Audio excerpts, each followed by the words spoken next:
Ang kwentong ito ay hango sa totoong buhay. Mula ito sa isa nating kabayan na itago na lang natin sa pangalang Gibo. Walang eksaktong taon. Kapis. Nang mga panong ito, nagtatrabaho bilang kawani ng pamahalaan itong si Gibo, partikular sa opisina ng DENR. Dahil sa trabaho, madalas madestino sa iba't ibang lugar ang binata. Isa sa mga lugar na ito ay ang probinsya ng Capiz. Hindi ito ang unang beses na nadestino ang binata sa malalayong probinsya, kaya sanay na din ang kanyang katawan.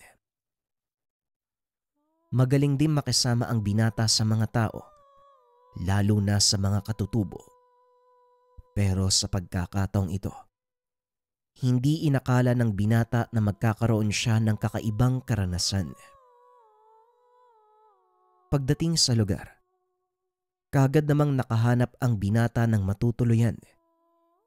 Hindi kagandahan ang bagay na yun, ngunit malapit ito sa kanyang opisina. Hindi kalayuan sa kanyang tinutuluyan, may isang maliit na kubo. Tinignan ni Gibo ang paligid. Napakalawak na kapatagan at wala ng ibang bahay doon, maliban sa kanilang dalawa ng hindi pa kilalang kapitbahay. Matapos maisaayos ang mga gamit, pinili nitong makipagkilala sa kapitbahay. Ngunit tila walang tao doon sa lugar, kaya lumabas na lamang ito sa bakuran. Kinabukasan bago pumasok ng trabaho, nakita nito ang isang lalaking papasok sa kanilang bahay. Sinubukang bumati ni Gibo, ngunit tumingin lang ito sa binata at kaagad nagsara ng pintuan. Nagkipit balikat na lang ang binata. Sumakay na sa motorsiklo at pumunta sa trabaho. "Kumusta naman yung bago mong bahay? Maayos naman ba?" tanong ni Sandra. Maayos naman po, ma'am. Sanay naman po ako sa ganun at isa pa, matutulog lang naman ako sa bahay. Kadalasan nasa trabaho naman ako. Tugon ni Gibo. Mabuti naman kung ganon. Nga pala, puntahan mo yung kapitan para ipaalam na magsasagawa tayo ng inspeksyon sa lugar. Nababalita kasi na talamak ang pumuputol ng puno eh. Lalong-lalo na dito sa kabundukan na yan, no? Sakop ng barangay. Wika ni Sandra. Wala pong problema, ma'am. Ako na pong bahala. Nga pala, ano pong pangalan ng kapitan? Tanong ni Gibo. Glenn ang pangalan ng kapitan eh. Mabait na tao yun kaya siguradong magkakasundo kayo. Matapos ang pag-uusap ay kagad nang lumakad ang binata. Pagdating sa barangay hall, saktong palabas ng kwarto ang isang lalaki. Mahaba ang buhok nito. Halos puti na. Kagad lumapit ang binata upang magtanong. Magandang umaga po. Kayo po ba si Kapitan Glenn? Tanong ni Gibo. Oo, ako nga. Malamang ikaw yung sinasabi ni Ma'am Sandra na pupunta dito para mag-inspeksyon, ano? Tugon ni Kapitan Glenn. Paano nyo naman po nalaman? Bata, nakalimutan mo bang naka-uniforme ka? Kitang-kita sa'yo, oh. Napakamot ng ulo ang binata. Nakalimutan nitong nakasuot siya ng uniforme. Kinausap nito ang kapitan tungkol sa mangyayaring inspeksyon. Sumang-ayon naman ito dahil alam niya ang nangyayaring anomalya sa lugar. Habang nag-uusap, napadaan ng kapitbahay ni Gibo. Tinanong niya ang kapitan tungkol dito. Kap, ano nga palang pangalan ng taong yun? Doon kasi siya nakatira malapit sa inuupahan kong bahay. Hindi ko man lang siya kilala eh. Sinubukan kong batiin pero hindi ako pinansin. Tanong ni Gibo. Si Amador. Yun lang, masyadong misteryoso yung taong yan eh. Matagal nang nakatira dito pero wala halos nakakakilala sa kanya. Bira lang din kung lumabas. Hindi nakikihalubilo sa mga kabarangay. Tugon ng kapitan. Dagdag pa nito, madalas hatiran ng pagkain noon ng mga kapitbahay si Amador. Ngunit namamanis lang ito sa labas ng tahanan. Walang sino man ang nanglakas ng loob na kausapin si Amador dahil natatakot ang mga tao. Lalo na nang matuklasan nilang umaalis ito tuwing gabi. Babalik sa tahanan ng madaling araw o hindi kaya umaga na. May dugo ang damit. Kung minsan ay may dala pang kaperasong atay ng kung anong hayop. Napalunok ng laway si Gibo nang marinig ang kwento. Nanayo ang balahibo ng binata. Bagaman hindi talaga naniniwala sa mga ganitong kwento, hindi maintindihan ni Gibo kung bakit siya kinilabutan sa tuwing nakakarinig siya ng kwentong katatakutan mula sa ibang tao. Wag naman sanang aswang yung tao na yun, Kap, no? Kapag nagkataon, baka biktimahin ako nun eh. Ako pa naman yung pinakamalapit sa kanya. Wika ng binata. Pinagtawanan siya ng kapitan. Aswang baka mo, walang ganun dito. Hindi aswang yan si Amador. At kung meron mang aswang sa ibang baryo, makita lang nilang naglalakad yan si Amador. Paniguradong magdadalawang isip yun na mambiktima dito. Matatakot yun. Natawa si Gibo sa sinabi ng kapitan. Matapos ang pag-uusap ay bumalik ang binata sa opisina. Nag-report sa bisor. Kaagad ikinasa ang inspeksyon sa kabundukang sakop ng lugar. Naging matagumpay ang operasyon. Nahuli ang mga ilegal na namumutol ng puno sa lugar. Maging ang mga trosong ibababa na sana sa syudad, nasa wata ng mga ito. Habang iniisa-isa ni Gibo ang mga troso para makilala kung anong uri ng kahoy ang mga ito. Nahagip ng kanyang tingin ang isang lalaki. Nakatago ito sa puno. Sandali niya itong nakita dahil nang mapansin ito na nakatitig sa kanya si Gibo. Mabilis itong tumakbo papalayo sa lugar. Hahabulin pa sana ng binata ngunit tinawag naman siya ng bisor. Dali-daling lumapit si Gibo at nakipag-usap. Gibo, maghanap ka nga ng taong magbabantay sa mga troso. Hindi natin mahakot lahat yan, no? Papalubog na ang araw. Napakahirap pa ng daan pababa ng bundok. Ito naman kasi mga taong to. Bakit dito pa naisipang mamutol ng mga puno eh? Wika ni Sandra. Sige po ma'am, ako na pong bahalang maghanap na magbabantay sa mga troso. Tugon ng binata. Muling kinausap ni Gibo ang kapitan upang maghanap ng pwede nilang bayaran para magbantay. Ngunit sa kasamaang palad, walang interesado sa mga kalalakihan sa barangay. Nako, paano ba yan, sir? Wala tayong pwedeng pakiusapan. Wika ni Kapitan Glenn. Matapos pakiusapan ang mga kalalakihan ng kanilang barangay. Hindi ko din alam, Kap eh. Pag nalaman ni Mang Sandra na walang magbabantay dito, paniguradong magagalit yun. Ako malilintigan. Tugon ni Gibo. Malamang ganyan nga yun, sir. Mukhang strikta pa naman si Ma'am Sandra. Siguro ganito na lang. Ano sa tingin mo kung tayong dalawa ang magbantay? Magsasama na lang ako ng 2 tanod, basta ikaw nang bahala sa kanila. Muling wika ni Kapitan Glenn. Wala nang pagpipilian, kaya pumayag na ito sa alok ng kapitan. Nang magkasundo ang mga ito, bumalik sila sa kapatagan upang maganda ng mga dadaling gamit. Matapos ay kaagad silang bumalik sa kabundukan, nagsagawa ng maliit na siga. Naupo ang mga ito paikot sa apoy at masayang nag-usap. hanggang sa madako ang usapan tungkol kay Amador. Napag-alaman ni Gibo na kilala ito ng isa sa mga tanod. Ayon dito, hindi orihinal na taga doon si Amador. Mula ito sa karatig bayan ng Dao.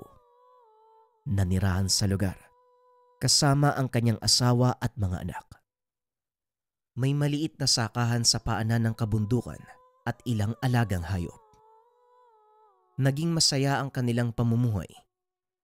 Madalas ding makihalubilo itong si Amador sa mga kabarangay. Ngunit nabago ang lahat ng ito nang sabay na mamatay ang kanyang mag-ina sa hindi malaman na dahilan. Simula ng araw na yun, malimit na lang magsalita si Amador. Madalas lang itong nakikitang nakatulala o hindi kaya naman mag-isang naglalakad sa daan habang umiiyak. Minsan napagkakamala na itong baliw. Naririnig siya ng ilang kabarangay na nagsasalita mag-isa. Dahil dito, unti-unting nilimitahan ng mga tao ang pakikisalamuha kay Amador. Sa tuwing magpupunta ito sa mga tubaan o tindahan para makipag-usap, kusang lumalayo sa kanya ang mga dating kaibigan. Simula noon, hindi na nila nakikita si Amador sa kabisera. Umaalis ito ng tahanan tuwing gabi at bumabalik ng madaling araw. Ganun pala ang nangyari. Pero alam mo, Kap, mali din kasi mga kabarangay eh. Yun yung mga panahong kailangan ni Amador ng kaibigan. Doon nila nilayuan. Wika ni Gibo. Oo nga sir eh. Natakot din kasi sila eh. Sino ba namang hindi matatakot sa taong hindi na nagsasalita? Tugon ng kapitan. Habang masayang nag-uusap ang mga ito, biglang nakarinig ng kalusko si Gibo. Napatayo ito upang tignan ng paligid. Naglibot din ang dalawang tanod na kasama ni Kapitan Glenn para tignan kung saan nanggagaling ang ingay. Patuloy na nakikiramdam ang pangkat nang makarinig sila ng sigaw na tila nagmumula sa malayo. Parang sigaw ng tao yun, Kap ah. Ano kayang nangyari? Tanong ni Gibo. Oo nga sir eh. Parang doon nang galing malapit sa sapa. Tugon ni Kapitan Glenn. At dahil sakop ito ng kanyang barangay, inutusan ng kapitan ang mga tanod na punta nito. Naiwan ang dalawa sa lugar at itinuloy ang usapan. Ilang minutong nakalipas ay bumalik ang dalawang tanod. Humahangos ang mga ito. Kitang-kita ang takot sa muka. Oh, ano nangyari sa inyo? Parang nakakita kayo ng multo. Tanong ng kapitan. Sobra pa sa multo yung nakita namin, Kap. May patay sa gilid ng sapa eh. Tugon ng tanod. Anong sinabi mo?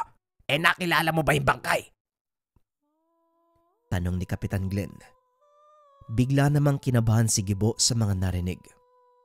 Hindi namin nalapitan, Kap. Nandun pa yung pumatay eh.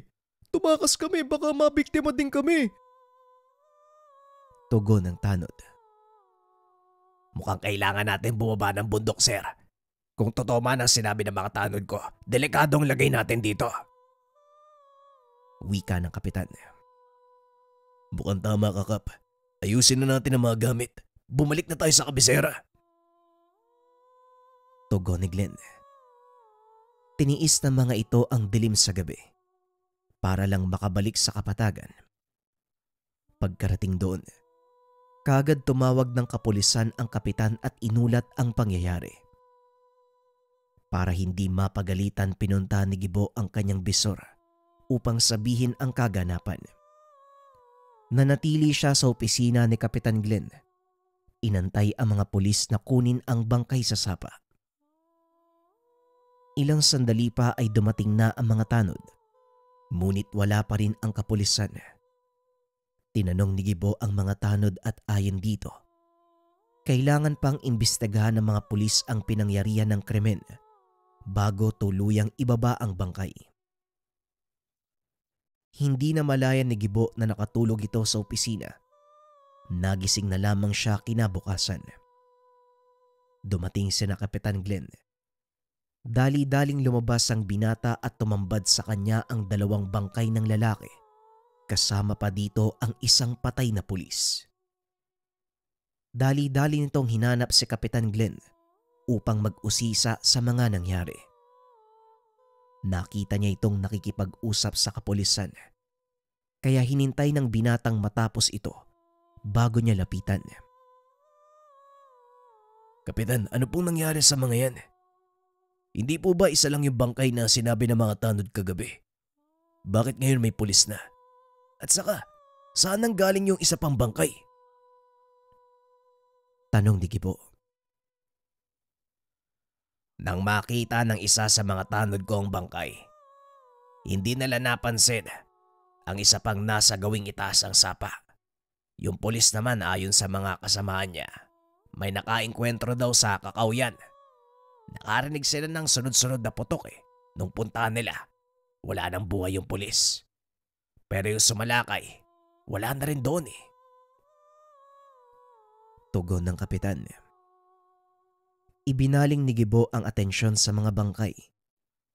Nakitang pare-pareho ang dahilan ng kamatayan ng mga ito. Wasak ang leeg na parang kinagat ng kung anong malaking hayop. Ubos ang dugo ng mga ito na para bang sinadyang sipsipin. Ano kaya sa tingin mo yung pumatay sa kanila, Kap? Sa itsura ng mga sugat parang hindi tao yung may gawa niyan Tanong ni Gibo. Tama ka nga, sir. Mukhang hindi nga tao yung may gawa niyan. Parang mabangis na hayop yung sumalakay sa kanila. Tugon ng kapitan.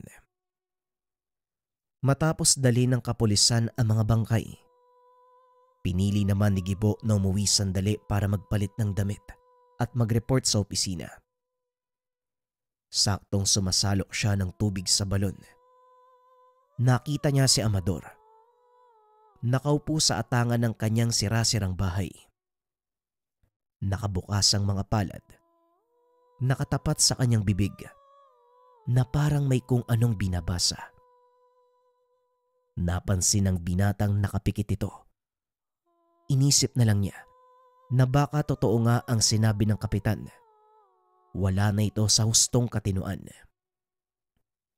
Habang lumilipad ang isipan, hindi nito napansing nakatingin na pala sa kanya si Amador. Nakabalik lang ito sa ulirat nang makitang naglalakad ito papalapit sa kanya. Hindi alam ni Gibo ang gagawin ng mga sandaling iyon. Nanatili siyang nakatayo. Hinayaan ng sariling pangunahan ng takot. Huwag kang babalik sa kabundukang yun.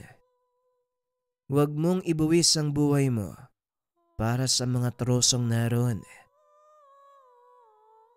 Wika ni Amador. Laking pagtataka ni Gibo sa mga sinabi nito. Kaya naman naglakas loob siyang kausapin ang lalaki. Teka, sandali lang. Amador yung pangalan mo, di ba? Paano mo nalaman na nandun ako? Huminto sa paglalakad si Amador. Nilingon ang binata. Basta, sundin mo na lang ang sinasabi ko kung ayaw mong matulad sa mga taong yun. Tugon ni Amador. Ang tinutukoy nito, ang mga bangkay na natagpuan sa sapa. Hindi na muling nakapagsalita si Gibo. Dali-dali nang umalis ang kausap. Hindi niya naman masyadong binigyan ng pansin dahil mahuhuli na siya sa pagpasok. Pagkarating sa opisina, katakot-takot na tanungan ang dinanas ng binata mula sa mga kasamahan. Pasensya ka na, Gibo kung nalagay sa panganib ang buhay mo. Mabuti na lang nakababa kayo kaagad Wika ni Sandra. Opo nga, mami. Delikado pala sa lugar na yun. Kaya pala maraming takot na pumunta dun eh. Tugon ni Gibo. Yun nga ang dahilan eh. Kaya sinasamantala ng mga magtuturoso ang sitwasyon sa lugar. Matagal nang usap-usapan na may nilalang na gumagala doon at pumapatay ng mga tao. Muling wika ng bisor. Buong maghapong nanatili si Gibo sa opisina. Matapos ang oras ng trabaho, nagpa siya itong umuwi. Pagdating sa tahanan ay nakita nito si Amador. Naghahanda itong umalis. Bit-bit ang hindi malamang kagamitan na nakasilid sa sako. Nabalot ng kuryosidad si Gibo, kaya naman sinundan niya si Amador. Marahang naglakad ang binata. Pinanatili ang tamang distansya kay Amador para hindi siya mahalata. Napahinto si Gibo dahil sa manakanakang paglingon ng sinusundan. Hanggang sa mapansin nito, pumasok sa kagubatan si Amador. Medyo nahirapan si Gibo dahil napakaraming nagkalat na tuyong dahon. Kaunting pagkakamali lang ay maaari siyang marinig ng sinusundan. Huminto si Amador. Naupo sa isang putol na puno. Hinawi nito ang mga dahon sa lupa at gumawa ng siga. Hindi gaanong makita ni Gibo ang ginagawa nito, kaya naman napagpasya niyang lumapit. Ngunit sa kasamaang palad, hindi makakilos ng maayos ang binata dahil sa mga tuyong dahon na nagkalat. Mabuti na lang umihip ang malakas na hangin na naging dahilan ng pagkaluskos ng mga puno sa paligid. Kinuha ng binata ang pagkakataon upang makalapit kay Amador. Nang mga sandaling iyon, inilabas ang mga kagamitang nasa loob ng dalang sako. Nanlaki ang mga mata ng binata dahil puro sandata ang laman nun. Halos 3 dipa na lang ang layo sa pinagkukublian niyang puno. Kaya sa isang maliit na kaluskos lang, alam niyang matutunugan siya ng sinusundan. Inayos ni Amador ang dalang sandata. Saka pa lamang napagtanto ni Gibo na isang pana ang dala nito. Laking gulat ng binata dahil biglang napatingin sa kanya si Amador. Natatakpan ng makapal na damo ang pinagtataguan ng binata, kaya kampante siyang hindi makikita. Sandaling nanatili ang tingin ni Amador sa kanyang kinaroroonan. Muling itinuon ng pansin sa ginagawa. Naikabit na nito ang tali ng pana. Kinargahan ng palaso. Laking gulat ni Gibo nang bigla itong itutok ni Amador sa kanya. Dali-daling tumayo ang binata. Maging si Amador ay nagulat nang bigla itong lumabas sa damuhan. Anong ginagawa mo dito? Alam mo bang kamunti ka na kitang panain? Hindi ka dapat magpunta sa lugar na to. Wika ni Amador. Kagad nitong ibinaba ang pana. Pasensya ka na kung sinundan kita. Hindi ko lang kasi maiwasang magtaka kung saan ka pumupunta eh. Ang sabi ng mga kabarangay natin, nasisiraan ka daw ng ulo. Pero hindi ako naniniwala lalo na nung kinausap mo ko kanina. Tugon ni Gibo. Hayaan mo silang isipin kung ano ang gusto nila. Wala silang alam sa mga nangyayari dito.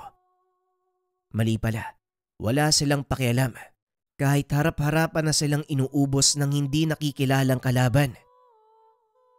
Biglang napakunot ang noo ng binata dahil sa sinabi ni Amador. Naglakad ito. Naupo sa tabi ng lalaki. Hindi nakikilalang kalaban. Anong ibig mong sabihin? Tanong ni Gibo. Hindi pa ba malinaw sa iyo mga nangyayari? Naalala mo ba ang mga namatay sa sapa? Nakita mo kung ano kinamatay nila. Siguro naman, alam mo na hindi tao ang pumatay sa kanila. Biglang naalala ni Gibo ang pangyayari. Siya mismo ang nagsabi kay Kapitan Glenn na hindi nga tao ang pumatay sa mga iyon. Oo, naniniwala ako. Kasi kung titignan mong mabuti, gawa ng matatalas na kuko ang sugat na yun. Wika ni Gibo. Hindi lang matatalas na kuko, pwede ring matalas na pangil. Pangil? Teka, ano bang nilalang yung pinag-uusapan natin dito? Kung sasabihin ko sa'yo, maniniwala ka ba? O baka magsasayang lang ako ng laway sa'yo? Subukan mo ko. Sige, sabihin mo. Tugon ng binata. Kagad nagkwento si Amador. Ayon dito, nung una siyang mamuhay sa barangay na iyon, alam niya nang may kakaiba. Marami ang natatakot umakyat ng kabundukan dahil sa mga haka-hakang nananalakay ang mabangis na hayop. Hindi naman ito alintana ni Amador. Sa katunayan, malapit sa kagubatan ang lupang sinasaka. Araw-araw silang nagpupunta doon upang magtrabaho, kasama ang kanyang asawa at 2 anak. Nag-aararo ng mga sandaling iyon si Amador, samantalang ang kanyang mag-ina ay nakaupo sa lilim na dulot ng malaking puno.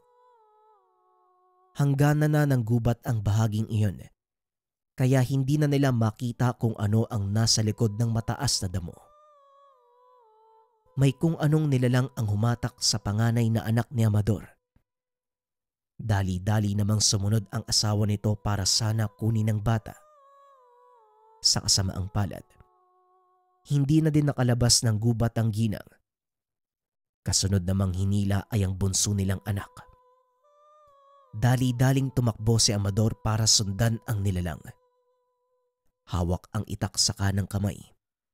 Pinasok nito ang masukal na gubat para lang makita ang wala ng buhay na katawan ng mag-iina.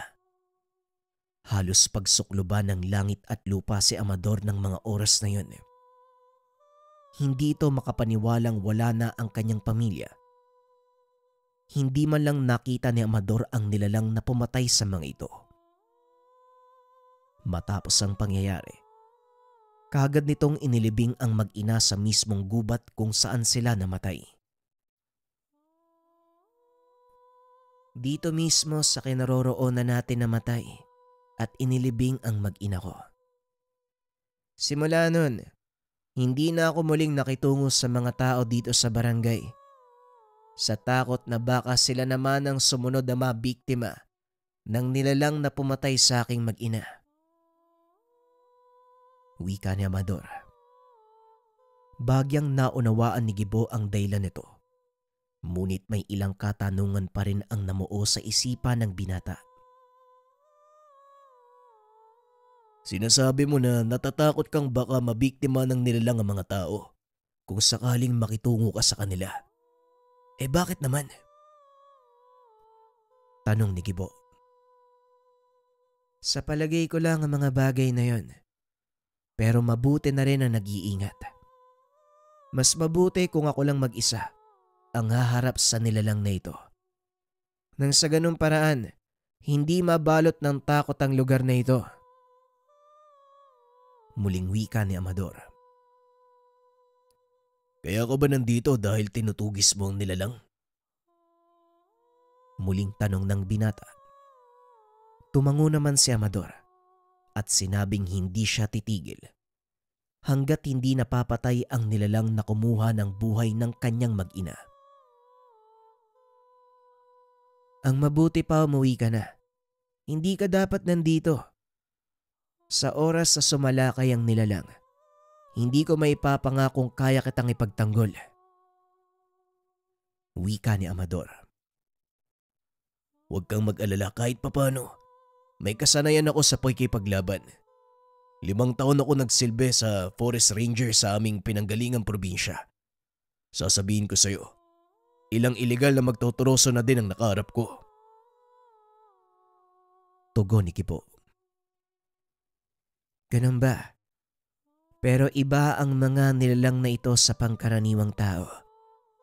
Sa palagay mo, kaya mo bang lumaban sa isang halimaw?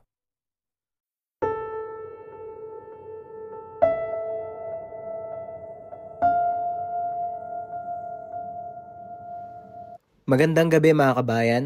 Paantay na lang mamayang 8 p.m. ang finale ng ating kwento. Kung sakaling nagustuhan nyo, comment din kayo. Maraming salamat.